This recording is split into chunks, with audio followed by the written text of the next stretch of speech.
My dear friend, इस video में हम बात करने वाले हैं पीजी इलेक्ट्रोप्लास्ट कंपनी के बारे में। तो शुरुआत में हम कंपनी के बारे में जान लेते हैं, फिर हम इसका टेक्निकल एनालिसिस करेंगे।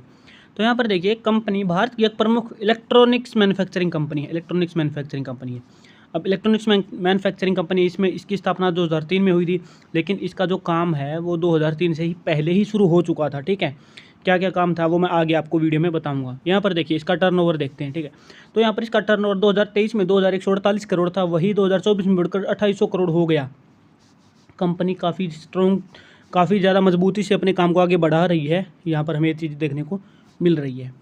अब अगर कंपनी के उत्पादन और सेवाएं, जैसे कि मैंने बताया कि वीडियो में मैं आगे बताऊंगा, तो यहाँ पर देखिए कंपनी के काम air conditioner, washing machine, LED television, air cooler, इसके अलावा और भी बहुत सारे काम हैं, मॉड्यूलर किचन, मॉड्यूलर बाथरूम वगैरह, सारी मैन्युफैक्चरिंग। ठीक है, जितनी भी स्मार्ट बाथरूम आ रही हैं आज के टाइम में, ठीक है, जितनी भी स्मार्ट चीज़ें इलेक्ट्रॉनिक से रिलेटेड है, वो सारी चीज़ों में ये काम कर रही है कंपनी।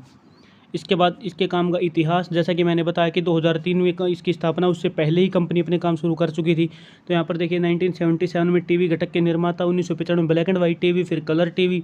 ठीक है, उसके बाद यहाँ पर देखिए 3.5 से 4 मिलियन यूनिट का उत्पादन एक साल के अंदर। ठीक है, तो इस तरह, और यहाँ पर ये जैसा कि मैंने अभी बताया कि नई क्षमताओं को जोड़ रहा है और वातावरण में सुधार। ठीक है, तो ये है कंपनी का कुछ इतिहास और कंपनी के बारे में डिटेल्स। अब हम इसका टेक्निकल एनालिसिस करते हैं और जानते हैं कि आगे प्राइस हमें कहाँ तक हाइक दे सकता है, क्या करंट में इसका प्राइस चल रहा है और आगे हमें कितने अच्छे रिटर्न स्टॉक में मिल सकते हैं।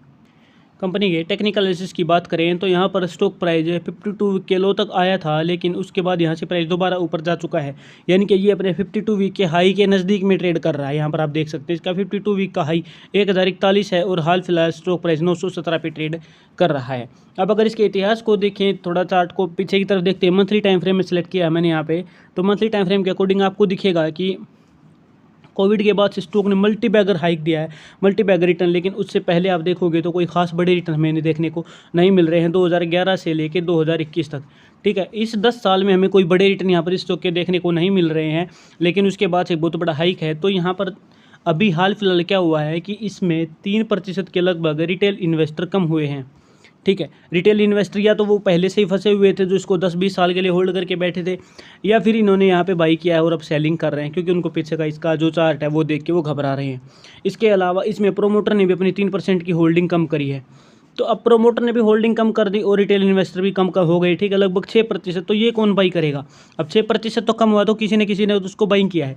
तो बाइंग में यहाँ पे कौन है? FII 1%, उसके बाद जो डोमेस्टिक इंस्टीट्यूशन है DII वो 5 से 6%।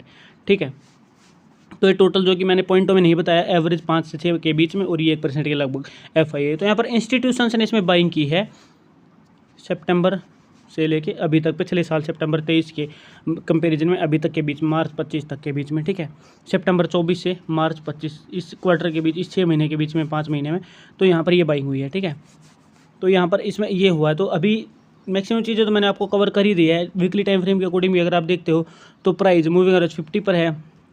अब अगर प्राइस यहाँ से हमें स्ट्रॉन्ग रैली कैंडल तो दिख रही है, यानी कि संभावना है यहाँ पर बायर्स बहुत ज़्यादा एग्रेसिव और प्राइस को ऊपर लेके जा सकते हैं, लेकिन प्राइस रुकने की संभावना वही है 1041 पे। और अगर प्राइस नीचे जाता है तो फिर वापस से अगर गिरावट होगी तो मूविंग एवरेज 200 तक होगी। अगर ये इसको नीचे की तरफ ब्रेकआउट करता है तो 662 को ब्रेकआउट करके जाता है नीचे की तरफ, तो इसको रजिस्ट कर सकता है और प्राइस नीचे जा सकता है, जैसे कि हमने टेक्निकल एनालिसिस में अदर स्टॉक्स में भी देखा और बैक टेस्ट में भी हमने चीज़ देखी है।